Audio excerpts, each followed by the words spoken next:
Hi, I spoke to an awesome person today about ways to protect yourself from scammers and hackers. So, a couple ideas for us to add to our security measures. First is the two-factor authentication method. If your businesses have asked for it and you haven't signed up for it yet, do it.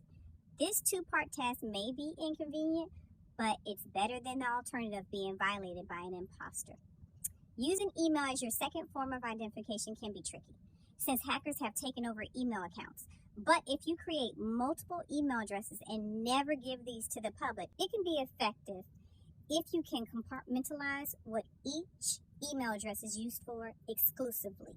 So, for instance, create an email address strictly used for your social media, a different one for your jobs and family, and a last one will be for authentication purposes only to like banks and stuff. Treat your email address connected to your bank accounts, etc., like you would treat your credit card and bank information.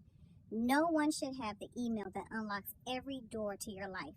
If you don't want another random email built, have it text or call you instead.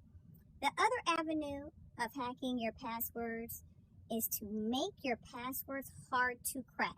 Hackers do not manually crack your passwords. The computer is set up to crack your passwords. So doing the bare minimum 7 or 8 alphanumeric password will not slow down a computer. But if you make it much longer, it will take a computer very long to hack and go through all the possible combinations to guess. So make your password a passphrase.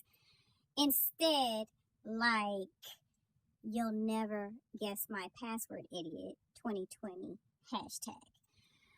The longer you type a password, the more combinations the computer has to go through. So it might take a little bit more time to get into your bank, but it'll take a much longer time for a hacker to get in. Now let's discuss some things that you possibly have no control over and others that you do. One thing I came across is do not give out a picture of your driver's license or any government document. There are people out there that are sending out letters that look like official letterheads from a government agency asking for a picture of your driver's license. But if you recognize and look at the phone numbers, they won't match the government agency. This is a scam. People are using driver's license to do armed robberies, etc. So, verify all calls and letters you get by hanging up and calling the agency back directly.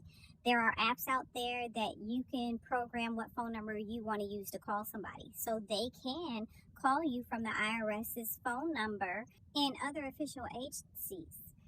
But if you hang up and redial the number and wait in line, Googled official agency's phone number, it is a scam. Report it immediately. Lastly, scammers make credit cards with their own scammer name on the credit card with your specific credit card number on it. This is how they're able to get gasoline in your name in a different state. They have gotten fancy. If you want more information, go to my financial playlist and it will give you more ways to protect yourself when it comes to credit cards.